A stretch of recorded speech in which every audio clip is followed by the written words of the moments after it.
Never catch anything with this. It's useless.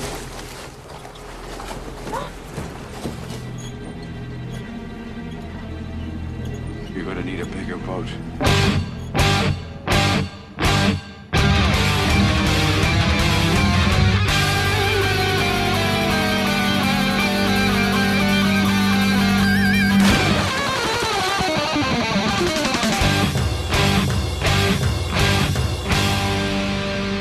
Welcome to the Mad Max Minute Presents Waterworld H2O Minutes at a Time. I'm Rick. And I'm Julia. And today we're talking about minutes 91 and 92, which begin with Helen using her outside voice and end with Enola stuffing her face.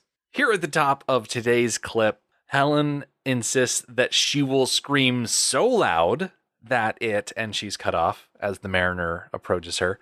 What do you think she was going to end that sentence with?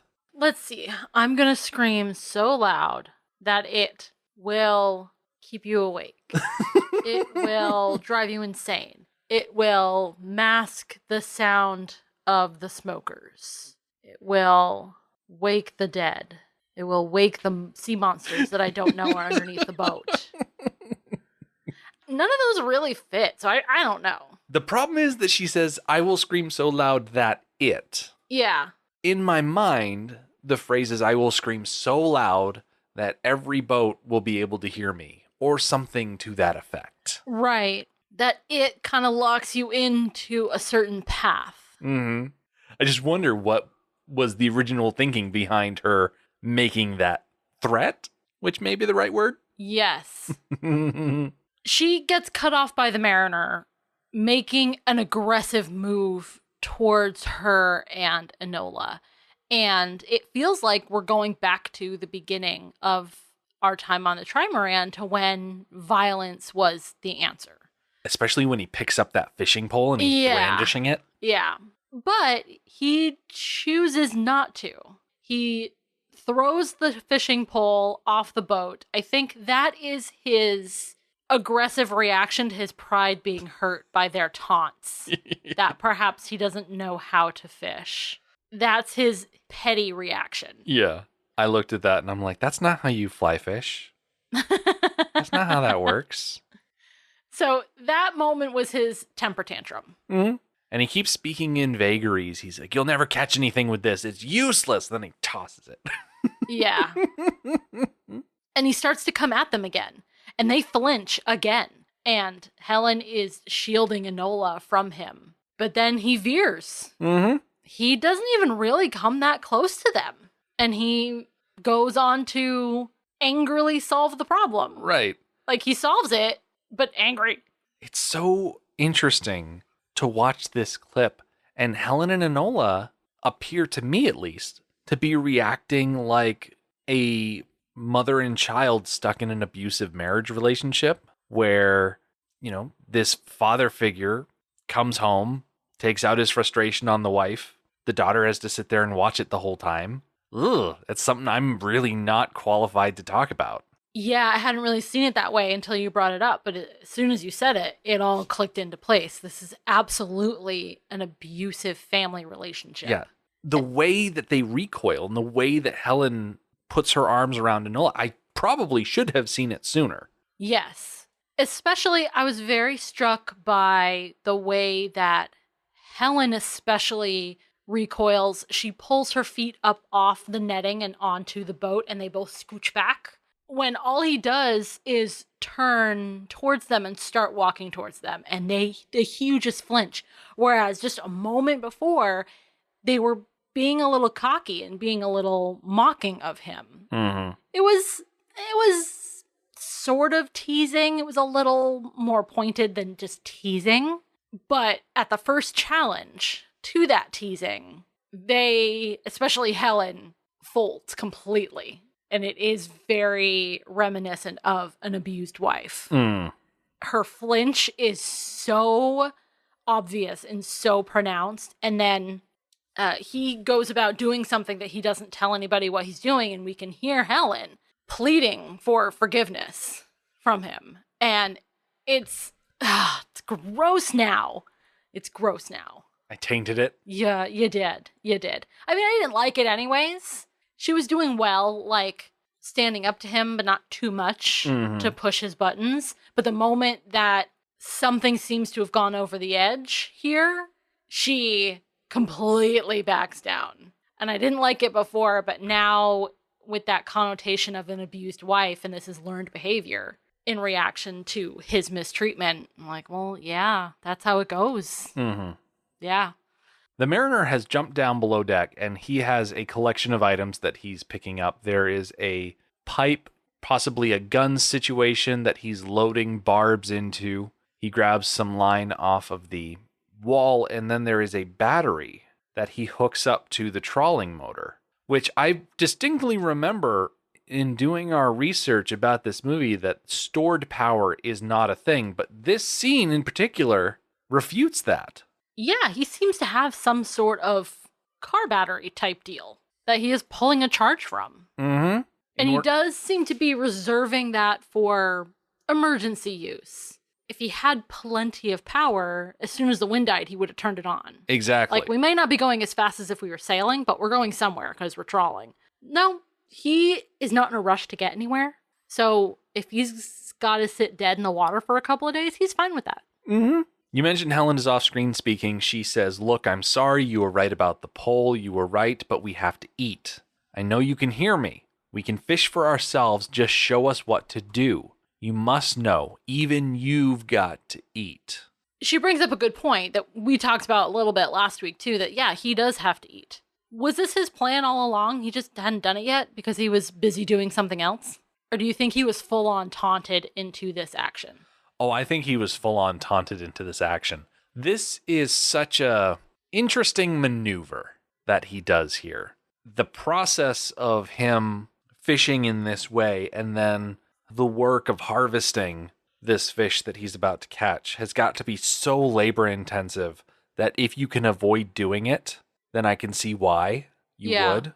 But no, I think him taking this action is a direct answer to their taunting. Okay. I really like this weapon that he is loading and takes with him. It's a bar of some kind, and then 2 bolts go in either side. Mm-hmm. And we see a little bit how this interacts with the fish. What's its name? The whalefin? Oh, yes, the whalefin. The whalefin. So those bolts go out either side, and I think it helps create a rod that goes through the animal, like crossways. So now he has a lot more control over the animal, because it's a lot of weight, now dead weight, that he has to be able to control. Yeah. So the boat is in trawling mode. He's got this weapon. He pops out from below deck. Helen and Enola were looking over the edge of this hole, and his appearance knocks them back a bit as they recoil. Wordlessly, he proceeds to the back of the stern, ties himself off, and then jumps off the back of the boat. What I like about how he jumps off is that he spins in such a way to look at them as he's dropping into the water. Yeah, it's a bit out of spite. You pushed me to do this thing, and I might die. And if I do, it's your fault. Uh-huh. And as Helen and Enola reach the stern, Helen turns back to Enola and is like, what the heck is going on? And Enola has no clue. They've never seen anything like this. Yeah. So what he's doing is he's using himself as bait. But this isn't the only time they get in the water. So was getting in the water previously just as dangerous as this scene we see now? The mariner must know something about the general behaviors of these creatures, because you're right, they do go in the water later on, and it doesn't seem to be an issue. Let me jump into the book a bit here. So what has just happened is the mariner has leapt below decks. For a few moments, she, meaning Helen, thought he was just trying to get away from them, avoiding the problem he considered them to be. But then clattering sounds below deck indicated he was up to something. He emerged with a strange 2-headed harpoon gun, larger than the spear gun she'd seen before. How many weapons and hidden treasures did he have stowed down there? For a ship that had been looted by both atollers and smokers, the trimaran had a wealth of equipment stashed in secret holds by its cunning captain. What was he up to? Eyes burning, face flushed with anger, he was fastening a long coil of rusty wire to his trawling mechanism at the stern. Enola was at her side. What's he doing, Helen? I'm not sure. Now he was securing the other end of the wire around the middle of the harpoon gun. Should I ask him? Enola wondered. No, Helen said. Then, as if it were the most natural thing in the world, the mariner, harpoon gun clutched in both hands, threw himself backward off the stern of the slowly moving boat, making a modest splash. Holding and hanging on to the harpoon gun as if it were a handle tied to the ski rope of the trawling wire, he lay face down on the surface of the foaming water, allowing himself to be dragged along behind the boat. His head would bob up from the water now and then, but mostly he stayed face down in it. Helen and Enola could hear the sounds only when his head was above water, but the mariner was emitting strange dolphin-like squeaks as he skimmed along, pulled behind the boat. Oh, okay. Kicking expertly, he swung back and forth across the trimaran's wake, then suddenly began spinning on the end of the wire. Helen frowned. Like a lure. I really like the addition of the dolphin-like noises. Right, because it's not something you hear when you watch the movie. Right, and I think it wouldn't have been hard to add that to the movie. Wouldn't have taken up more time. It's just plaster a sound effect. Exactly. You don't even have to get Kevin Costner to change anything. Just ADR sound effect. Maybe even only when we see him from beneath, like when we are underwater with him. Mm-hmm. Just put in some high-pitched squeakiness, and it would have made so much more sense that not only was he a visual lure, but he was an audio lure as well. Mm-hmm. That would also help explain why other times that they go in the water, it's not that big a deal. What he's doing here, being dragged behind the boat, it's something that seems very reminiscent of what you see in Shark Attacks. People out on surfboards, paddling around, making a lot of splashes, making those deep-sea predators look up at the surface and say, oh, that looks like a wounded creature. I'm going to go take a bite and see what's going on. So the splashing and dragging that he's doing here, as well as those sounds, would help, in theory, penetrate deeper into the water because of how sound works in the water. Yeah, that would have made so much sense. And it would have been so simple. You're absolutely right. Because even before analyzing this movie 2 minutes at a time, I always wondered about why this time it's dangerous and other times it's not. That's a detail that it doesn't take examination to wonder about. And speaking of underwater predators, as we watch the mariner get dragged through the water, an underwater camera POV rushes up at his body, and Helen's expression seems to drop from a bemused smile to a look of, I'd say, concern, as the mariner starts splashing around, and we get this quick push in on Helen's expression, which is so blatantly obvious an attempt to reference Jaws. Or at least that's how I interpret it. Oh, yes, it is. It is absolutely a reference to Jaws. I caught that. They didn't quite get the whole tracking zoom thing where you move the camera closer and then you zoom it out at the same time. They just did a push in. And it actually happens so fast that if it is a reference or an homage, it's so fast it doesn't really land. Yeah. What's really important about this is the huge fish monster that bursts through the surface and completely engulfs the mariner in jaws that open not vertically like normal mouths do, but horizontally in two gaping maws rimmed with massive teeth. And this is what we call a whalefin.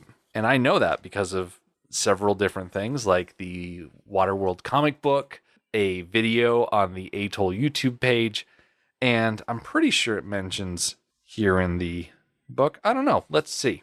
Rupturing the surface of the sea, making the ship's wake seem like a meaningless trickle by comparison, a huge blue creature burst into view, 30 feet long, easily, with the body of a whale and seemingly countless rudder-like fins. It leapt with the grace of a dolphin, but dolphins don't have impossibly huge jaws ringed with pointy razor-sharp teeth that opened in a yawning oblong entry to hell. Oh my goodness. Enola clutched Helen around the waist, and both she and the child gasped, their wide eyes frozen at the sight of the beast, swallowing the mariner in one gulp, snapping the trawling wire. "No!" the child screamed. Helen, as confused as she was frightened, soothed the girl, stroking her hair. The beast had not submerged, rather was languishing on the surface, perhaps savoring its meal for a moment, or digesting it. Then a tearing, thunking sound emerged from within the beast, and so did a harpoon, right out the side of its grotesque head. Then a second ripping thunk announced the other harpoon's exit from the other side of the now dying beast's ugly skull. Soon a knife blade was emerging from the fleshy area by the jaws as the mariner began cutting himself an exit from the catch of the day. "Oh my," Helen said. She really hadn't understood about fishing in these waters.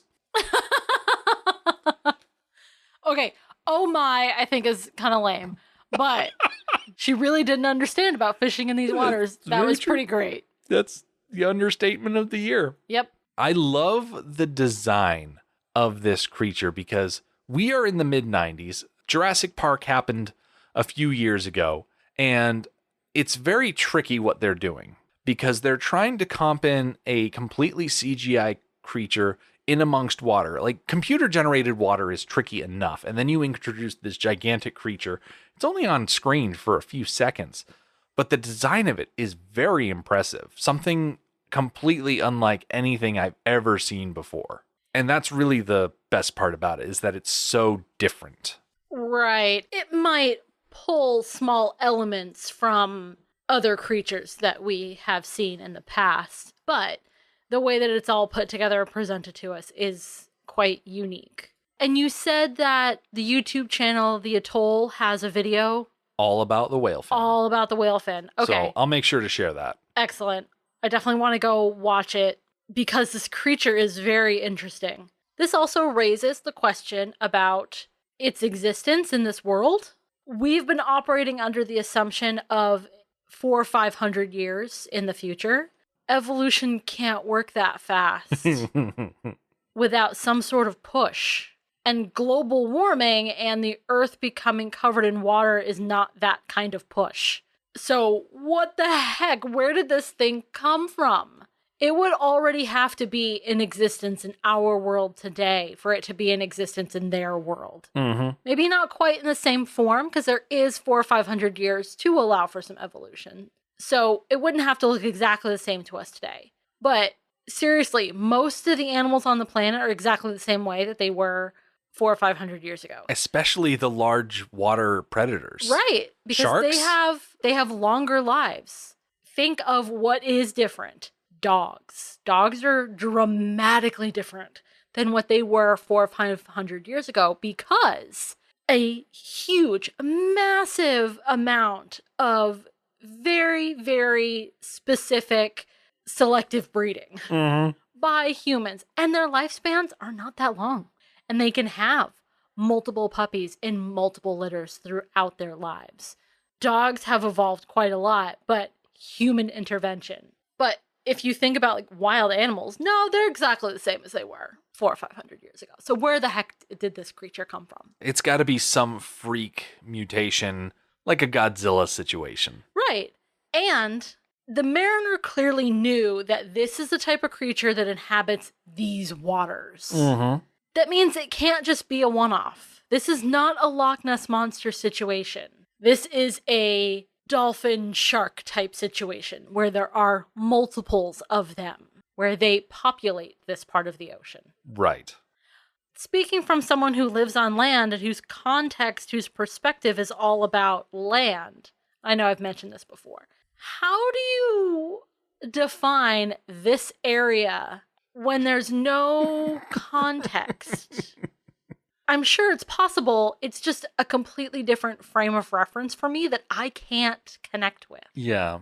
There's nothing in my head to help me define this area. Yeah, you just got to get really good at navigating by the stars. And then at night, you're like, okay, well, this is what I know from the last time I looked at the night sky. Yeah. That you remember the Knight Rider. Yeah. As I described in the book, the harpoon gun that the mariner uses punches holes in either side of this fish's head and effectively kills it, because the next thing we see is the mariner dropping a cut of meat from this beast onto, it looks like just bare coals. I don't know where he's getting charcoal or anything like this, but hey, he's got his own little stove there. Yeah. How is he cooking this? So he's got some sort of metal frame that he absolutely picked out of the water. Mm-hmm. It is encrusted and eroded, bad shape. But yeah, those look like charcoals. And not briquettes. It's not like he found a bag of charcoal briquettes and dried them out and is using them. No, these are hunks of rock of some kind. Wonder if they're not charcoal. What if there's some other kind of rock that he harvested that retain heat well? Could be. I don't know. I've never actually gotten a bag of charcoal briquettes wet and then tried to dry it out and use it. Yeah, neither have I. But that was the first thing that I thought of when I saw this and said, oh yeah, he probably dove down, found a bag of charcoal briquettes and thought, oh, well, that's easy. I'll just use those. I wonder if this is like a volcanic rock. Because volcanic rock would do really well heated up. Yeah. So what we can't see is the source of the heat. I mean, we do see some glowingness, but what is the source of this heat? He must have gotten his hands on some sort of fuel source because the lovely thing about plastic is that it does not get eroded by ocean water. So if you dive down to the bottom of the ocean and you find plastic containers full of accelerants, they're probably still in there. I don't know how effective they are. They might have separated or degraded, but they'd probably still cause a flame. Yeah. I'm sure we've noted it before, but the Mariner is just working at such an advantage over everybody else. Mm-hmm. He sure is. And as he flops this piece of meat down, he looks at Helen and Enola and he says, happy now? And Helen and Enola are sitting off to the side and they have mouths full of food. So all they can really do is nod. Yes, they are. First of all, let's start with this piece of fish. It looks really good. It just looks like it's going to cook up really nicely. Yeah. And also, they don't really care how well it cooks up. As long as it doesn't get them sick, they don't care. Right. I love the exchange here. The Mariner's happy now is not as meanly sarcastic as it could have been. Mm-hmm. It was a little bit more sincere. Just ever so slightly. Yeah. And then their reaction was very much more sincere than could have been, I suppose. Mm-hmm. It could have been a spiteful interaction just now. And it wasn't. Yeah. Like, okay. I like the direction that we are now going. Yeah, we're able to calm down a bit because the tensions aren't running as high. Yeah. Because not everybody on the boat is starving. Right. It's amazing how things calm down when everybody is fed and watered. Ah, yes. Ducking back into the book real quick.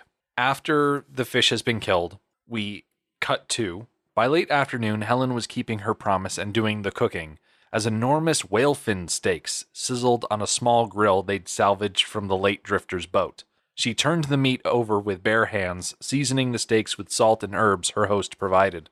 The Mariner, returning from cutting from the huge carcass of the whalefin, as he had identified the sea beast, as many steaks as they figured would keep for a few days, sat and waited patiently as the fresh, smoky fragrance wafted enticingly up.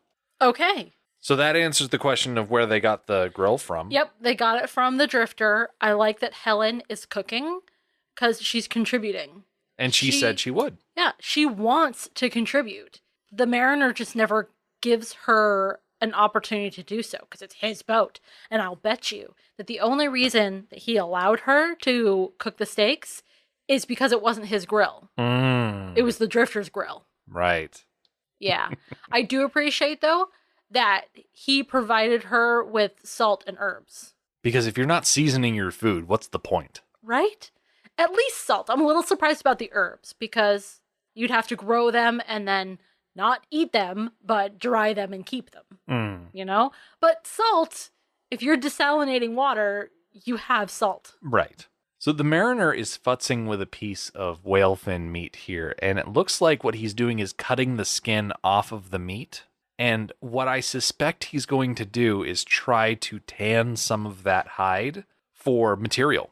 Absolutely. It makes sense to me. That's exactly where he got his clothing. And that's what he's going to be doing over the course of the next few minutes as we push through this scene. We're going to put a pin in it for today. Come back next time. The Mariner will get grumpy about the music that the kids are listening to these days. Helen gets to drink her fill, and Enola gets foot envy. The Mad Max Minute podcast is a fan project by Rick and Julia Ingham.